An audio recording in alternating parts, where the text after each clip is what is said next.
Yo, welcome back to the Red or Blue Pill channel, people. Thank you for returning subscribers and members.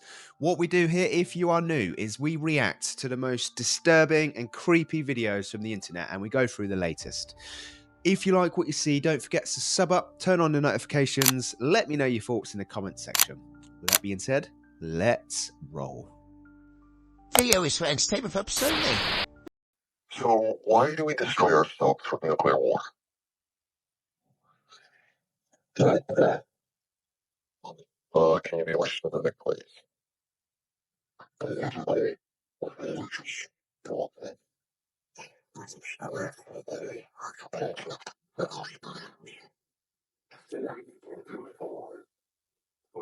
By who?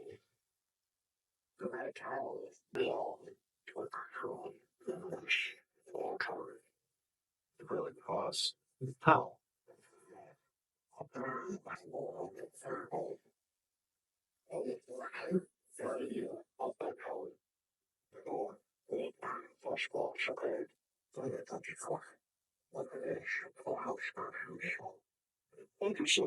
So it's either one or both. Oh, well, great. So just tell me the name and we'll kill.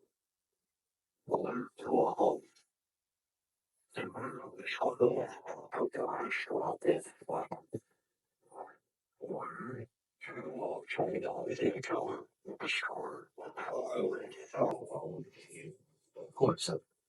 All right, so just tell me what he does.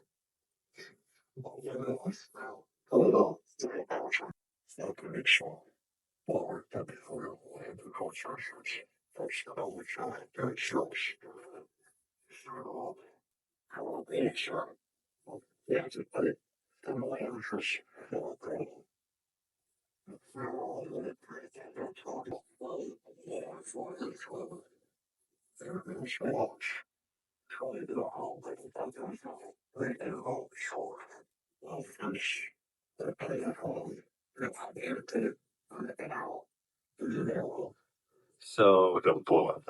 Okay, so how do we stop this?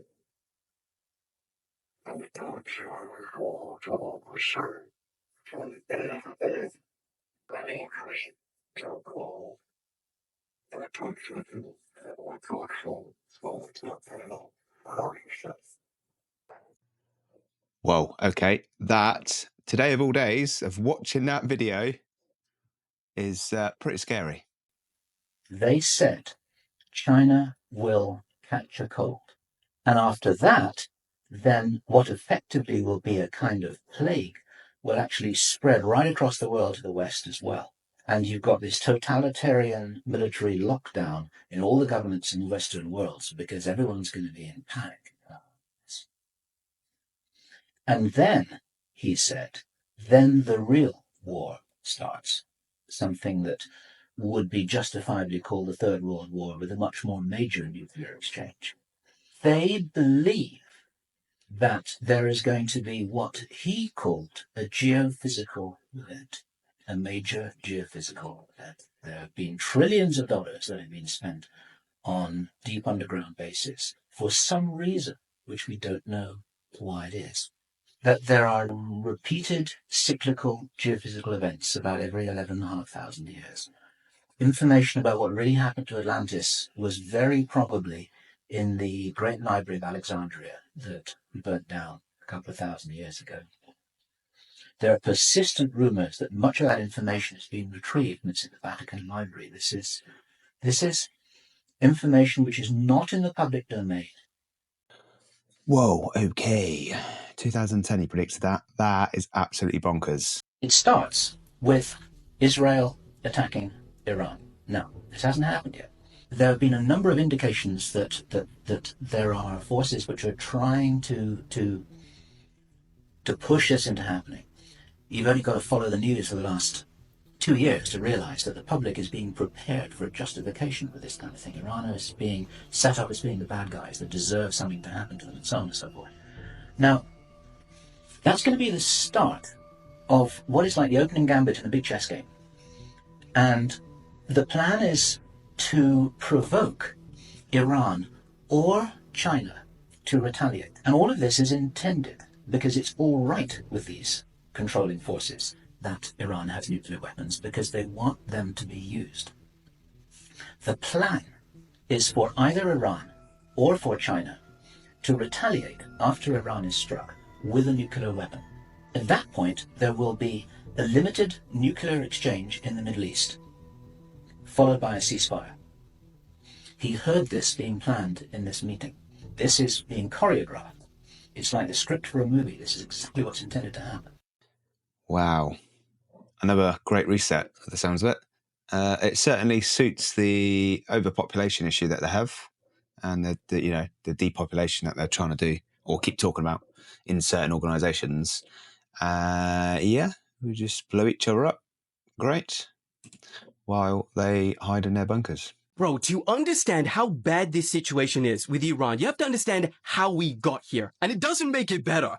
It makes it worse. See, back in July 2015, after more than 2 years of negotiations, a historical and unprecedented agreement was agreed to by Iran and 6 other countries. All of these parties agreed that Iran would stop developing nuclear weapons in exchange for the sanctions being lifted off of the country. Now, the parties involved in this deal were the United States, the United Kingdom, France, Russia, China, Germany. We all agreed on something back then, geez. And it was overseen by the European Union. Now, while there was very broad support of this deal, there were a few countries that opposed it. Israel was actually the most vocal against it, which you wouldn't necessarily expect because for the last 2 decades, they've been saying that Iran is like a couple weeks away from developing nuclear weapons. But there were other countries like Saudi and the UAE who expressed concern, saying that the lifting of these sanctions would empower Iran financially and would grow their influence in the Middle East. And keep in mind, this agreement was widely regarded by arms control experts as, quote, the most intrusive nuclear inspection regime ever negotiated. Not only did the IAEA have unprecedented access to Iran's facilities, but no other non-nuclear weapon state has ever agreed to this level of nuclear regulation. Following the signing of the agreement, Iran shipped 97% of its uranium stockpile to Russia. They dismantled centrifuges and sealed equipment. They allowed 24/7 surveillance of their nuclear facilities. And from 2015 to 2018, the IAEA repeatedly confirmed Iran's full compliance and 0 violations. But why I say it only lasted 3 years is because the US then got a new administration. And in May 2018, Trump exited the deal unilaterally and reimposed those sanctions on Iran. Now, he said it was because it was the worst deal ever negotiated, and he claimed that it was fundamentally flawed, allowing Iran to continue building ballistic missiles and still allow them to fund militant groups like Hezbollah and the Houthis. And I guess in theory, you could say that it makes sense because Trump believed that by reintroducing these sanctions, it would crush Iran's economy and it would force them back to the negotiating table to agree to a broader and tougher deal. After exiting the deal, Netanyahu called the move by the US brave, while Saudi and the UAE also welcomed it. But the other countries, man, that were part of this deal, they were pissed. The UK, France, China, Germany, Russia, they all stayed in the deal. And they even tried to create a workaround deal to trade with Iran. And they tried to do this by not using the US dollar. But the US dollar, man, is powerful, and it ultimately failed. But another thing that unfortunately failed was the strategy that Iran would return to the negotiating table. They never did. And just a year later, they began enriching uranium again, using advanced centrifuges again, and blocking parts of the IAEA inspections. And things kind of spiraled from here because Israel began claiming again that they are weeks away from developing nuclear weapons. Biden became president. He tried to return to the negotiating table with them. It failed. And then fast forward to 2025, Trump tries to get them to the negotiating table again. But because those negotiations have failed, ultimately, he's taken the forceful approach. And last night, as we all know, 3 nuclear sites bombed. So at this point, Iran pretty much has 2 options: negotiate or retaliate. If they retaliate, not only do they keep their sanctions on their economy, they also risk losing their ability to develop nuclear weapons by force. And also, we all get screwed because prices of oil go up, lives will be lost, and more countries inevitably get dragged in. But if Iran decide to negotiate, it'll likely be a deal that is tougher and broader than ever before. So after years of kicking this can down the road, we've now run out of road. Now, there's no good options for anyone. It's either bend or break. And the decision makers who got us here, they'll say, hey guys, we had no choice. There you go. I need one of them walking machines. Whoa, what's going on? Yeah, it ain't good, people. It's not good.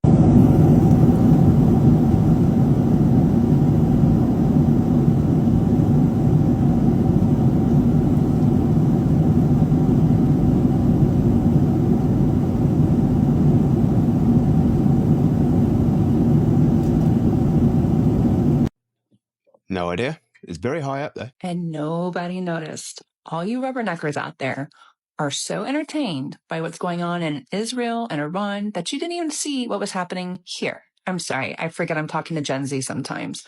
Rubbernecking is a term that we, old folks, used to use when you were watching an accident over there instead of paying attention to the car right in front of you. Let's back up. Last Saturday, the parade. Do you remember the parade? Okay. Do you remember how he had Melania stand right in front of him? In chess, this is known as the queen going in front of the king because she protects the king. Queen's Gambit, okay? If you didn't know, Trump in real life is actually like a master at chess, his favorite game. Still with me? And did you notice the golden knight? Okay, and then did you notice the capturing of the flag? The envelope flag? And now there's 2 flags that were erected at the White House. In chess, flagging is when your opponent's time has run out. Does this remind you a little bit of that captured flag at the Pennsylvania post office? Do you understand the meaning of that one? If you don't, go look it up.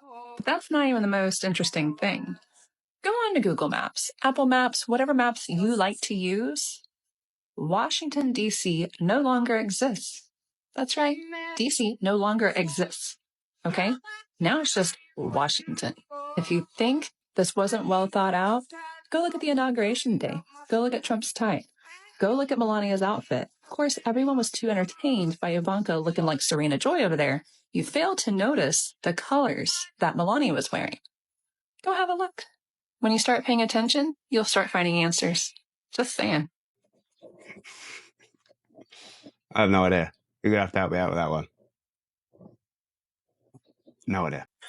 Just like how they're hiding the secret of the pyramid under the Hoover Dam. U.S. government is covering up the truth about the ancient pyramid under the Hoover Dam.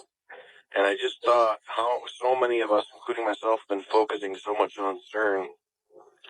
And what if CERN has just basically been gathering an energy source like dark matter or whatnot to open a Stargate? And what if that Stargate is actually the Hoover Dam? And what they've been researching this, I found some interesting articles. There's not a heck of a lot of them, but these articles are all talking about how the Hoover Dam was built like a Stargate. So I believe that a lot of people did research in that this is all connected and culminating together. And if we look at this article, I think this needs to be looked into on a much deeper scale. I just think that there's something going on with the Hoover Dam, and what if what is going to be burst forth is something that's actually going to come out of that area? What if it also is a large part of a smaller part? What if these archways to Bell they've been putting up, we don't know what's been constructed inside of them? I do have a video that I've seen where a person has mentioned that all the arches are built by robots, all built by machines. And who's to say, with the weird things that are going on in this day and age of technology and what have you, what's to say that these archways aren't going to be dimensional portals put up all over the world for, you know, the armies of the underworld to come forth through, or the fallen angels, the dark ones, whatever you want to call them, whatever's coming through them is going to be good, but there's a lot of other stuff that's coming together, and I just believe that we need to be really, really paying attention very closely as to what is going on and look into all aspects of all things and what the enemy is up to. Oh, it wouldn't surprise me. There's a lot under our feet. A lot under our feet we don't know about. On clear days, you can often see long white lines being traced high in the sky. They are contrails of jet aircraft, actually long, slender clouds. Weathermen are finding them especially fascinating because a theory is being developed that those long white lines may be changing our weather for the better. Details from Roger O'Neill. The exhaust from jet engines, usually seen as long, thin trails of white clouds behind high-flying jet airplanes, may be a big reason why there are 30 fewer days of sunshine a year in the Midwest now than there were in 1900. The daily range between high and low temperatures has also narrowed. Weather researchers studying cloud cover in 10 Midwestern states found a sharp increase in cloudiness with the increase in commercial jet travel. Particularly in the main east-west jet corridor, there were even more clouds. A jet produces a contrail, or cloud, because its exhaust consists primarily of water vapor. In the absence of natural clouds, given the correct atmospheric conditions, jet aircraft in high frequency can almost completely cover the atmosphere, visible atmosphere, with clouds. Simonin says unlike most changes in the atmosphere caused by man, this one is beneficial. Clouds help farmers in the Midwest by blocking the sun. Temperature extremes can damage plants and speed up the evaporation of soil moisture. In the winter, city people benefit because clouds act as a blanket, preventing warm air from escaping into the atmosphere. No one is trying to make clouds now using jet engines, but this study suggests that jet travel is inadvertently making our days more cloudy. And someday, weather researchers may be able to use jets on purpose to change our weather. Roger O'Neill, NBC News, Champaign, Illinois.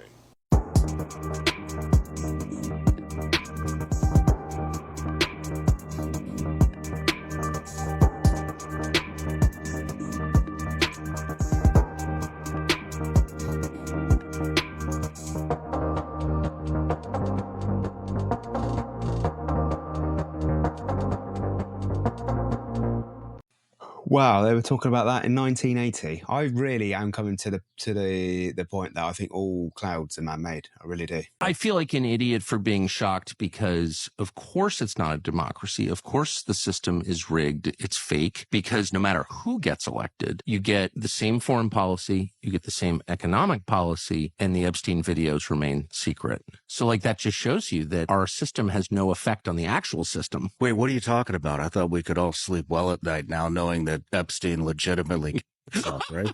I've dug into that, and it's just so spooky what's going on with that. I mean, how do you charge a guy with trafficking when there are no end users that have been charged? Who did he traffic to? I don't know. You got me on that one. I mean, right? How do you charge him with that if that's where the trail starts? Where does it end?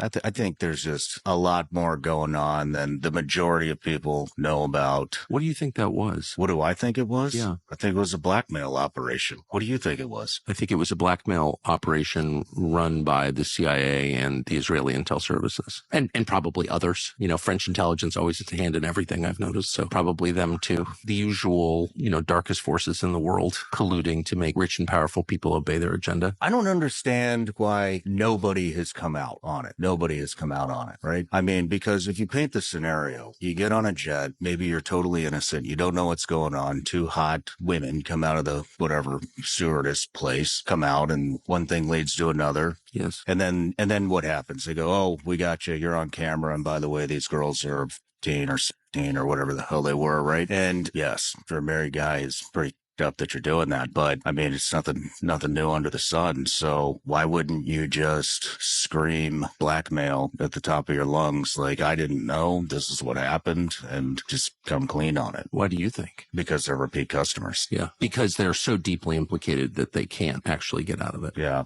Maybe not. I don't know. I mean, there's also, it's not just blackmail that makes people obey. It's not just bribery. It's also the threat of. Do you know anybody that's been threatened with?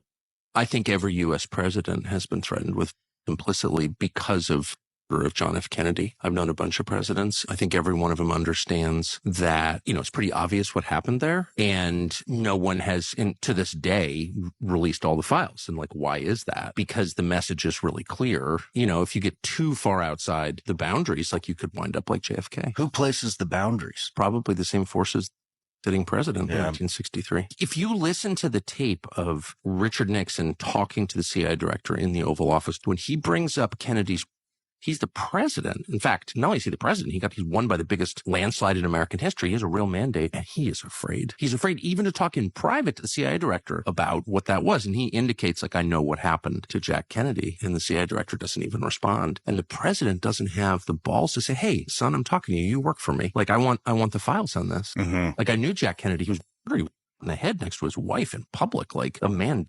Mm-hmm. I want to know what happened here. He does not have the balls to say that to his own CIA director. Man. That's the level of fear that a murder like that's officially unsolved, but, whose outline everyone really, or a lot of people understand. That's the fear that inculcates.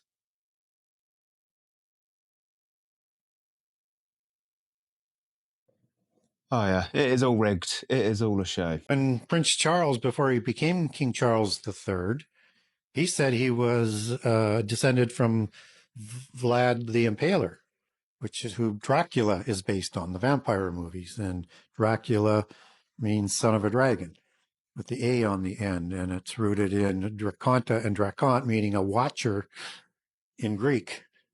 And that's just the tip of the iceberg, because Vlad the Impaler is your typical noble Celt, your noble giant. He's red-haired. He's hazel-eyed, pale-skinned, sensitive to light, educated at the mystery school in Austria, in Vienna. And he's of the bloodlines, and he takes his bloodlines back to a tribe produced by Hercules, the Egrity, and another branch as well. Wow. Okay. Hercules. We've got 4. What a world we're going to have if all these start appearing. Hey, is anybody going to bring up the fact that in Call of Duty Black Ops 2, their version of World War III began on June 19th, 2025? Yeah, that's today, Beans. You're right. That is today. What the... Who created that game? Who wrote... Probably the same people that write The Simpsons. Whoa, that is one crazy cloud. Check out this video. They're going to be in a war soon. And if Mr. Trump listens to Netanyahu, they want to use you to fight America's war. But it's not America's war, it's Israel's war. And when you say, Mr. Trump, America first, ask any Jew, even your son-in-law, America is never first. Israel is always first. And as long as Israel is first, then whatever you think or plan will be in Israel before you leave the room of the White House. Mr. Trump, you have to extricate yourself from being controlled by any one of these. Call me a skeptic, but October 7th and everything that followed, Israel striking Iran, the U.S. getting pulled in, it all feels too convenient, like it was scripted from the start. And who's at the center of it all? Benjamin Netanyahu, finally stirring things to what he always wanted, regime change in Iran. He's been trying to get the United States to fight Iran for 30 years. Just my humble opinion, based on facts. Yeah, I would have to agree. It is all a script. Have a look at this image that was seen on the uniform of an Israeli soldier. Look closely. What do you see? You see Palestine, Saudi Arabia, Syria, Iraq, Lebanon, Egypt, and a small part of Turkey. And next to it is written, Promised Land. What does this mean? So is there some biblical stuff going on? Planned for thousands of years. Right there.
Yeah, I don't think I'm hearing. I don't think it's doppelgangers. I'm hearing towards that it's the same people that are around here for thousands of years. That there is a way of lasting a lot longer, and the people that don't, who keep resetting, are going to be at a far disadvantage of someone who's been around thousands of years and has all this technology that is probably been here from the start.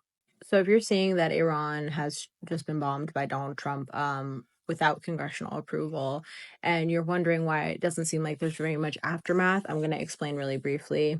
This is majority just for one site, but Fordo, one of the sites that was hit by these bombs, that are some of the most high-tech bombs created by the United States.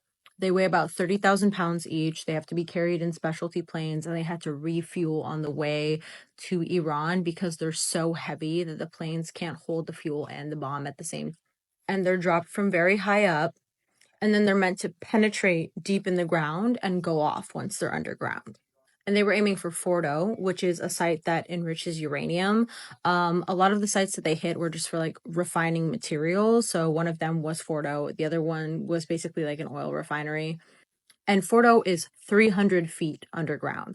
It was built with the intention of surviving nuclear war. It is basically underneath rock. So these incredibly heavy bombs that the United States drops, I think they dropped 2 of these 30,000 pound bombs on Fordo, did penetrate the ground, but they virtually had no impact.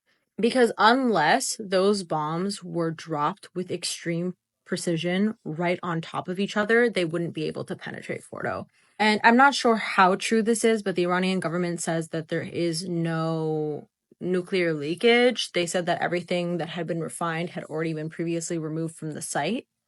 But the Iranian government doesn't have free press. So that could be true. It couldn't be true. Not sure. I'm watching the Kurdish news outlets right now for my information, but everything is kind of being updated as we speak. And there's not very many of these bombs in the world that the United States makes. I think there maybe at most would be like 30, but don't quote me on that. And the thing about these bombs is they utilize kinetic energy. So they're not like other bombs. They utilize the impact of coming down so hard with so much weight to go off in the ground. As to why the United States would drop such heavy-duty, incredibly expensive, high-tech bombs on these sites, they say that they're trying to basically punish Iran for not complying with negotiations, but the reality is that Israel attacked Iran. Any chance of negotiation went out the window then because it was with the United States funding and United States provided weapons. And even if Iran were to come to an agreement after all of this, which I highly doubt they would, they are going to be all the more secretive. They have the materials that they need to create whatever retaliation that they want to create. And I truly do believe that this was just a move by the United States government, by Israel, and all of these Western imperial powers collectively working together because they want to serve the interests of a select few billionaires who make money off of these wars. They're cutting all of the social safety nets in the United States, all these social safety programs that especially help folks in rural areas. And then they're starting these world wars to push working class people towards enlisting in the military, to keep a large group of people who have no other option but to be in the United States military in these endless world wars to basically fund the interests of these billionaires who keep them there, who make money off of all of these wars. It was incredibly true when we said nowhere is free until Palestine is free. And it is only becoming more true by the day. I think that if people hadn't woken up before, this is the time to wake up now because this is truly billionaires and imperialists acting solely in their own interests, and everybody else is caught in the crossfire, basically. This is the time to boycott. This is the time to organize. This is the time to be non-compliant. This is not the time to be working only in your self-interest. Your community is what matters. Your community is what will keep you safe. You are safer in numbers. And more than anything, this is the time for labor strikes. If you do not want to see a country go to war, any labor strike, especially unions that are in charge of any sort of like industrial creation, ironworks, oil rigs, it's time for walkouts. And no more purchasing from places like Starbucks and McDonald's and Amazon, even DoorDash and Uber Eats, who directly funded AIPAC and Donald Trump's campaign. It's really time to become self-sufficient. It's got to be the only way to bring everyone together which everyone has got to agree on, which is war is bad. If there's ever going to be a strike where everybody comes together, it's going to be about war, innit? I mean, it's got to be.